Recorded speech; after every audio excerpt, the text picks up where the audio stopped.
श्रीगणेशाय नमः। अथ कालभैरवाष्टकम्।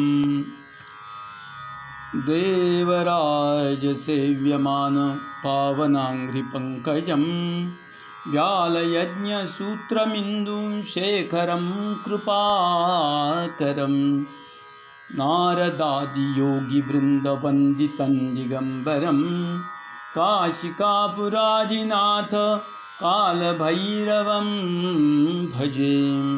भानुकोटिभास्वरं भवाब्धितारकं परं नीलकण्ठमीप्सितार्थदायकं त्रिलोचनं कालकालमम्बुजाक्षमक्षशूलमक्षरं काशिकापुरादिनाथ कालभैरवं भजे।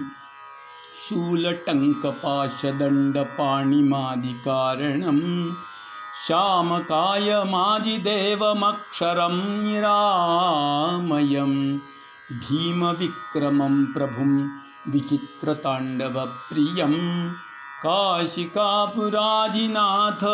कालभैरवं भजे। भुक्तिमुक्तिदायकं प्रशस्यचारुविग्रहं भक्तवत्सलं स्थितं समस्तलोकविग्रहं विनिक्वणन्मनोज्ञहेमकिङ्किणीलसत्कटिं काशिकापुरादिनाथ कालभैरवं भजे।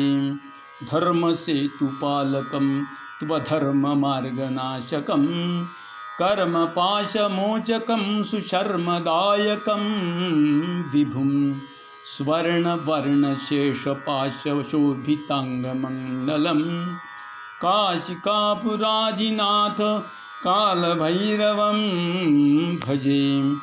रत्नपादुकाप्रभाभिरामपादयुग्मकं नित्यमद्वितीयमिष्टदैवतं निरञ्जनं मृत्युदर्पनाशनं करालदंष्ट्रमोक्षणं काशिकापुरादिनाथ कालभैरवं भजे। अट्टहासभिन्नपद्मजाण्डकोशसन्ततिं दृष्टिपातनष्टपालजालमुग्रशासनम् अष्टसिद्धिदायकं कपालमालिकन्धरं काशिकापुरादिनाथ कालभैरवं भजे। भूतसङ्घनायकं विशालकीर्तिदायकं काशीवासिलोकपुण्यपापशोधकं विभुं नीतिमार्गकोविदं पुरातनं जगत्पतिं काशिकापुरादिनाथ कालभैरवं भजे।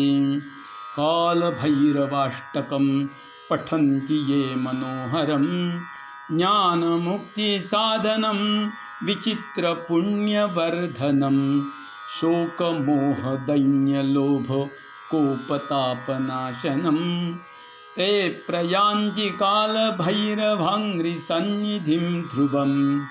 इति श्रीमच्छङ्कराचार्यविरचितं कालभैरवाष्टकस्तोत्रम्।